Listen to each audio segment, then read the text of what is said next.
Assalamualaikum warahmatullahi wabarakatuh. Waalaikumsalam warahmatullahi wabarakatuh.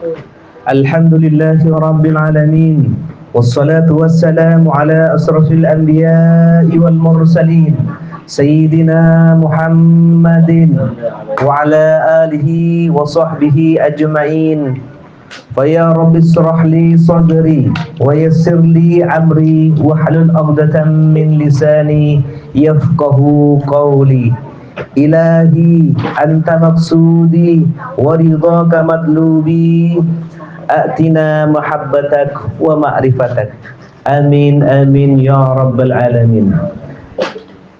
Yang kami hormatin dan yang kami muliakan Bapak Haji Jauhari, malah kita sama-sama berdoa semoga beliau diberikan kesehatan oleh Allah, karena kemarin sempat sakit, diberikan keselamatan, dilancarkan rezekinya dan dikuatkan beribadahnya, diistiqomahkan ibadahnya oleh Allah Subhanahu wa taala. Yang kami hormatin pula Bapak Haji Kamhar, Bapak Ustadz Herman, Bapak Ustadz Mayun, Bapak Rizky, adik-adikku sekalian, malah kita sama-sama berdoa kepada orang tua kita, ya, semoga dengan wasilah pada acara malam hari ini Bapak kita yang telah mendahului kita diampuni dosanya oleh Allah Subhanahu wa taala, amin. Diterima amal baiknya, amin. Dan semoga dimasukkan di surganya Allah bersama kita, amin.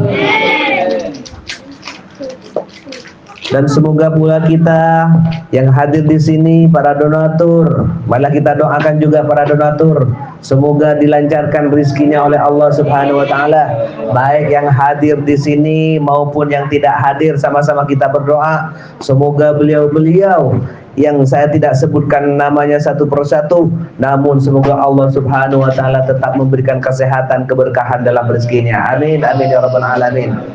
Para pengurus Kafilul Yatim, para pengurus Barakatul Qadiri, Girah Kafilul Yatim, semuanya yang hadir di sini, di luar dan di dalam, semoga oleh Allah Subhanahu wa taala diberkahi kehidupannya. Amin. Dan semoga pula kita semua ditakdirkan oleh Allah meninggal dalam keadaan husnul khatimah. Amin amin ya rabbal alamin. Pertama, marilah kita panjatkan puji syukur kepada Allah Subhanahu wa taala dengan talafuz alhamdulillahi rabbil alamin. Masyaallahu kana wa ma lam yasha' lam yakun wa la haula wa la quwwata illa billahil aliyyil azim. Semoga langkah kaki kita ke sini oleh Allah dicatat sebagai sebuah kebaikan, yang mana kebaikan ini mengantarkan kita ke surganya Allah. Amin amin ya rabbal alamin. Salawat salam kita haturkan ke hariban junjungan kita Nabiullah Nabi Muhammad sallallahu alaihi wasallam. Kalau disebutkan nama Nabi itu harus dijawab, karena hukum menjawab apabila nama Nabi itu disebut, maka hukumnya adalah sunnah muakkad, harus sangat dianjurkan. Nih. Dan kalau tidak menjawab, diibaratkan sama dengan orang bahil, kikir, ya. Masa kita kikir kepada orang yang disayangi oleh Allah? Kan tidak, ya kan? Kalau kikir terhadap orang atau hambanya Allah, maka oleh Allah pun kita tidak digubris ketika minta kepada Allah. Allah pun juga kikir, bisa kikir kepada mereka. Karena apa? Karena mereka kikir terhadap orang yang dicintai oleh Allah, yakni Nabi Muhammad sallallahu alaihi wasallam. Apakah kita kikir apa enggak? Tidak. Oleh karena itu malah kita jawab bersama-sama, ya. Ketika ada nama Nabi disebut, kita jawab Allahumma sholli alaihi. Marilah kita panjatkan salawat dan salam ke kehadiran junjungan kita Nabiullah Nabi Muhammad sallallahu alaihi wasallam. yang mana beliau menjadi tauladan kita, dan semoga dengan kecintaan kita hadir pada malam hari ini membuktikan kita cinta kepada apa yang telah dicintakan oleh beliau, yakni anak yatim. Semoga dengan wasilah acara ini kita diakui sebagai umatnya, amin. Semoga kita mendapatkan syafaatnya, amin. Dan semoga pula kita mendapatkan dan ridho dari Allah Subhanahu wa taala bersama Rasulullah di surganya Allah, amin. Amin ya rabbal alamin. Hadirin yang dimuliakan oleh Allah Subhanahu wa taala, tadi sudah dibaca tentang apa yang telah menjadi rutinitas Syekh Abdul Qadir Jailani, hikayat-hikayat Syekh Abdul Qadir Jailani. Ini merupakan memberi barokah kepada beliau. Semoga kita semua yang hadir di sini mendapatkan keberkahan dari beliau. Beliau adalah merupakan salah satu waliullah, wali kutub yang diangkat derajatnya oleh Allah Subhanahu wa taala. Hadirin yang dimuliakan oleh Allah Subhanahu wa taala, salah satu kekeramatan Syekh Abdul Qadir Jailani ialah ketika ada ibu yang mau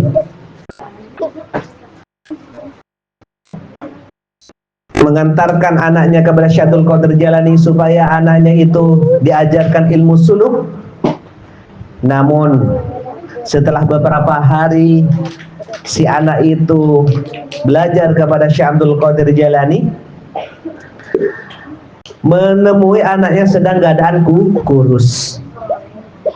Sedangkan Syekh Abdul Qadir Jailani ketika ditemui oleh ibunya ada bekas tulang ayam di sampingnya. Sehingga si ibu itu bertanya kepada Syekh Abdul Qadir Jailani, "Wahai Syekh Abdul Qadir Jailani, anak saya itu kurus, krempeng. Saya menemukan anak itu makan dalam keadaan mengenaskan, hanya roti gandum yang dimakan, sedangkan Anda itu makan daging. Saya menemui tulang di dekat Anda." Apa jawaban saya Abdul Qadir Jailani? Beliau tidak langsung menjawab, namun tulang yang ada di dekatnya itu diusap dengan izin Allah Subhanahu wa taala, maka tulang ayam itu langsung menjadi ayam. Inilah merupakan kekeramatan Syekh Abdul Qadir Jailani. Lantas Syekh Abdul Qadir Jailani itu berkata sama ibunya, "Anak kamu itu kalau sudah sukses terhadap apa yang saya ajarkan, bisa makan enak seperti ini." Artinya kalau kita belajar memerlukan proses dan perjuangan. Memang kelihatannya itu berjuang dengan menahan lapar, menahan capek dan lain sebagainya. Namun insya Allah nanti hasilnya itu akan diraih. Apa kata pepatah? Berakit-rakit ke hulu, berenang-renang ke tepian. Bersakit-sakit dahulu, bersenang-senang kemudian. Inilah salah satu kekeramatan Syekh Abdul Qadir Jailani. Barusan Mr. F. Komoni, MC ya, bahasa kerennya Mr. F. Komoni, mengatakan bahwa sekaligus ini merupakan salah satu peringatan Isra Mi'raj ya, santunan dan peringatan Isra Mi'raj, yang mana Isra Mi'raj ini adalah merupakan perjalanan Rasulullah Sallallahu Alaihi Wasallam hanya untuk mengetahui, supaya kita berpikir bahwa tanda-tanda kekuasaan Allah itu ada dan banyak. Salah satu tanda-tanda kekuasaan Allah mengisra mi'rajkan Nabi Muhammad sallallahu alaihi wasallam. Allahumma shalli alaihi. Yang mana pada akhirnya Rasulullah membawa oleh-oleh, yaitu sholat 5 waktu. Kita sudah sholat apa belum? Sudah, alhamdulillah ya. Acara pada malam hari ini meskipun diadakan setiap 1 bulan sekali, ini merupakan acara yang luar biasa. Manaqib Syaikhul Qadir Jailani sudah kita baca dari tadi, solawat dan zikir, serta kita meminta ampun kepada Allah kita sudah baca, dan melaksanakan sholat berjemaah bersama anak yatim. Ini sungguh luar biasa, tidak ada dan susah serta sulit mengadakan acara yang spesial seperti ini. Sholat berjemaah dengan anak yatim, makan bersama dengan anak yatim, berdoa bersama dengan anak yatim, berkumpul dengan anak yatim. Ini sungguh luar biasa. Insya Allah Rasulullah melihat kita senang terhadap apa yang kita lakukan pada malam hari ini. Semoga kita oleh Rasulullah diakui sebagai umatnya dan mendapatkan syafaatnya. Amin, amin ya rabbal alamin.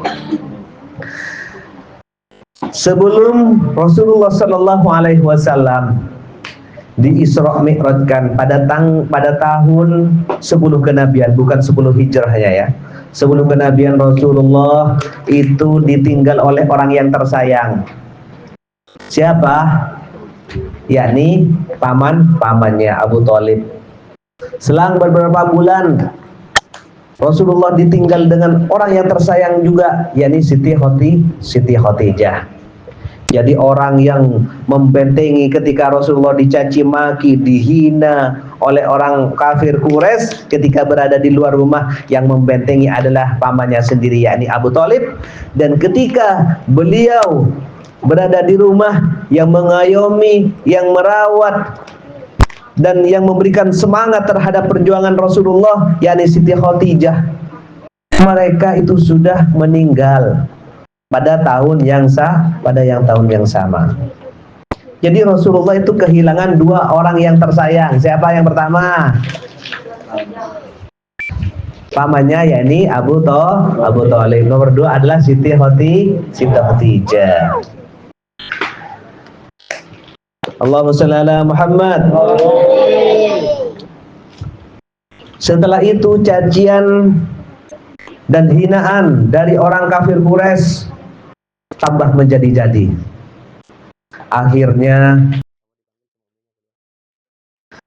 Akhirnya Rasulullah itu mau pergi ke Taif dengan harapan semoga dakwah beliau itu diterima oleh orang-orang Taif ya. Namun harapan Rasulullah itu tidak sesuai dengan kenyataan. Bahkan orang-orang Taif itu melempari Rasulullah sampai Rasulullah itu, ada riwayah yang lain mengatakan kakinya Rasulullah berdarah, pelipisnya Rasulullah berdarah, giginya Rasulullah itu berdarah, sampai Haris sahabat Rasulullah yang membentengi Rasulullah di belakang itu pun kena lempar. Itu kena lempar berdarah kepala belakangnya. Sehingga Rasulullah itu mundur sejenak dan berteduh di pohon kurma. Malaikat Jibril itu tidak terima. Akhirnya malaikat Jibril menyuruh kepada malaikat penjaga gunung Taif, wahai gunung Taif, mintakanlah apa yang diinginkan oleh Rasulullah. Ketika penjaga gunung Taif, malaikat Taif ini menawarkan bantuan kepada Rasulullah, ya hai Rasulullah, seandainya engkau mau gunung Taif ini dilemparkan dan ditimpakan kepada penduduk Taif yang melempar engkau, maka akan saya lemparkan. Tetapi apa jawaban Rasulullah ketika mendengar permintaan seperti itu? Bahkan Rasulullah itu berdoa, Allahumma hdi qaumin fa innahum la ya'lamun. Ya Allah, berikanlah hidayah kepada kaum. Karena apa? Karena mereka itu tidak tahu bahwa itu saya itu adalah utusanmu. Ya, kalau kita gimana, Bu? Pak, ketika ada orang yang mendolimin kita, pas ada tawaran malaikat, bukan malaikat saja, umpamanya ada tawaran Ustadz Mayun, mau dipukul ya? Oh, pasti. Oh iyalah sekalian, biar tahu rasa, biar ada. Ya. Biar ada apa? Biar berhentilah dia gitu. Ya, kasih paham. Kasih paham ya. Biar kapok ya. Biar jerah. Rasulullah tidak. Allahumma hdi qaumin fa innahum la ya'lamun. Allah, ya Allah, berikanlah hidayah kepada mereka, maka sesungguhnya mereka itu tidak tahu bahwa saya itu adalah hamba-Mu ya Allah. Mendoakan kepada Allah. Lantas Rasulullah itu pulang lagi ke Mekah, dan Rasulullah itu menginap di rumah bibinya. Dan di waktu nginap di rumah bibinya itu Rasulullah di Isra Mi'rajkan. Lah ini nyampe ke Isra Mi'raj. Apa yang sering dikatakan oleh para mau'idhah, para asatid ketika di Isra Mi'rajkan, ayat yang menerangkan adalah Subhanalladzi asra bi 'abdihi lailan minal masjidil harami ilal masjidil aqsal ladzi barakna haulahu linuriyahu min ayatina innahu huwas samiul basir. Hafal ya. Karena apa? Karena setiap Isra Mi'raj itu yang dibaca. Intinya adalah menampakkan kekuasaan Allah Subhanahu wa taala. Ya, tanda-tanda kekuasaan Allah itu banyak. Ya, kalau dilihat dan dipikir dari akal itu tidak muat akal, dan tidak mungkin Rasulullah dijalankan dari Masjidil Haram ke Masjid Aqsa itu selama sepertiga malam sampai ke Sidratul Muntaha, balik lagi ke Makkah hanya sepertiga malam. Dan tidak mungkin, kalau akal itu tidak mungkin. Yang harus menerima terhadap kejadian itu adalah iman. Kita harus mengimani terhadap apa yang telah difirmankan oleh Allah, apa yang terjadi kepada Rasulullah. Orang yang pertama kali percaya terhadap Isra Mi'rajnya Nabi Muhammad SAW siapa? Abu Bakar As-Siddiq. Makanya Abu Bakar itu dijulukin As-Siddiq, ya, orang yang membenarkan terhadap apa yang terjadi kepada Rasulullah SAW. Hadirin yang dimuliakan oleh Allah Subhanahu wa taala, salat, ya. Berarti Rasulullah pada intinya Isra Mi'raj ini adalah ulang tahunnya salat. Karena apa? Karena salat itu diperintahkan oleh Allah pada tanggal 27 bulan Rajab. Sebentar lagi, insyaallah 1 minggu lagi. Setiap bulan Rajab mengingatkan kita Isra Mi'raj, Isra Mi'raj, Isra Mi'raj. Intinya ialah kita harus memperbanyak sholat. Sholatnya kita harus benar, bacaannya harus benar, tumakninnya harus benar. Saya yakin yang ada di sini sholatnya tidak ada yang benar. Kenapa? Karena saya sendiri yang mengalami. Ketika kita sholat, baik sholat sendiri atau sholat berjamaah, ada bacaan yang ketinggal, ya, ada bacaan yang ketinggal. Ketika kita menjadi makmum, pasti itu bacaan tertinggal. Coba kalau kita introspeksi diri, muhasabah diri, karena sholat ini merupakan komunikasi kita kepada Allah Subhanahu wa taala. Ketika kita takbir Allahu Akbar, pikiran kita kemana? Hati kita kemana? Ya, yang biasanya sebelum sholat dicari itu ditemu di dalam sholat. Yang biasanya mau kemana sebelum sholat, di dalam sholat itu terjawab. Oh, ini mau ke teman ini. Oh, terjawab di dalam sholat. Ah, itu kan sudah melenceng. Itu sudah hati sudah nggak benar, apalagi bacaannya, bacaanlah dulu dan pergerakan. Yang biasa ditinggalkan ialah setelah ruku membaca Sami Allahu liman hamidah, Rabbana lakal hamdu. Yuk bersama-sama, Rabbana lakal hamdu mil'us samawati wa mil'ul ardi wa mil'u ma syi'ta min syai'im ba'du. Adakah yang sempurna bacaan itu? Hah? Wong belum sholat saja kadang-kadang sudah berdiri duluan, kadang-kadang berdirinya sama dengan imam. Tidak ada. Kalau subhan rabbil adzim yamdi bisa saja 3 kali. Yang pasti ketinggalan lagi, kebanyakan, bukan pasti, kebanyakan ketinggalan lagi ialah duduk di antara 2 sujud. Bacaan apa itu?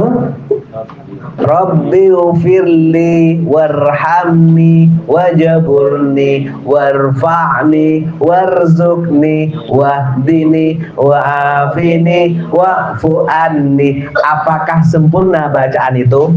Saya yakin mayoritas tidak sempurna bacaan itu. Mungkin sampai Rabbi fili warhamni, Allahu Akbar, Rabbi fili warhamni. Karena apa? Karena itu mau keburu sujud biar cepat selesai sholatnya. Rabbi fili warhamni ujubni warfani warzuqni wahdini wa'afini wa'fani. Bohong kalau sempurna bacaannya itu. Introspeksi diri, apa yang kekurang kita kepada Allah Subhanahu wa taala. Ini loh doa. Salah satu doa, satu-satunya doa kepada Allah di dalam sholat adalah Rabbi firli warhamni wajburni warfa'ni warzuqni wahdini wa'afini wa'fani. Sedangkan waktu kamu mau minta kepada Allah tidak disempurnakan bacaannya. Sombong kalau kita tidak menyempurnakan doa kita kepada Allah. Kalau Allahu Akbar itu kan bukan doa takbir. Ya. Surat Al-Fatihah itu bukan doa. Ya. Yang doa adalah Rabbi firli warhamni wajburni ila akhiri. At-tahiyatu itu bukan doa, itu penghormatan. Assalamualaikum ayyuhan itu bukan doa, itu sholawat penghormatan kepada Nabi Muhammad sallallahu alaihi wasallam. Yang doa adalah Rabbi firli warhamni wajburni warfa'ni warzuqni wahdini wa'afini wa'fani. Malah kita benarkan dalam sholat kita ya. Nah, kita takbir. Ada yang nggak sholat di sini? Ya. Kalau nggak sholat, ya nanti nggak mau disantunin lagi. Nah, makanya sholat ya. Rasulullah itu senang terhadap anak yang sholat. Kalau nggak sholat itu nggak disenangi oleh Rasulullah. Makanya kalian itu mau disenangi oleh Rasulullah atau tidak? Mau. Makanya harus melaksanakan sholat. Ya harus sholat ya. Kalau nggak sholat mau dicorek namanya sama Ustadz. Ya. Kalau nggak sholat dicorek namanya sama Ustaz. Ibu titip bu ya, anaknya disuruh sholat. Semoga bermanfaat. Karena Isra ini intinya seperti itu, ialah sholat. Kalau mau belajar tentang sholat harus ada waktu tertentu. Bagaimana takbir, bagaimana ruku, bagaimana i'tidal, bagaimana ngangkat tangan, bagaimana bacaan, itu pergerakan saja, lain bacaannya. Semoga oleh Allah Subhanahu wa taala apa yang disampaikan pada malam hari ini diterima oleh Allah. Amin. Dan bermanfaat sehingga kita bisa lebih introspeksi dalam melaksanakan ibadah kepada Allah dan lebih cinta kepada Rasulullah sallallahu alaihi wasallam. Amin amin ya rabbal alamin. Ajrun minni wal afu minkum. Assalamualaikum warahmatullahi wabarakatuh. Waalaikumsalam warahmatullahi wabarakatuh.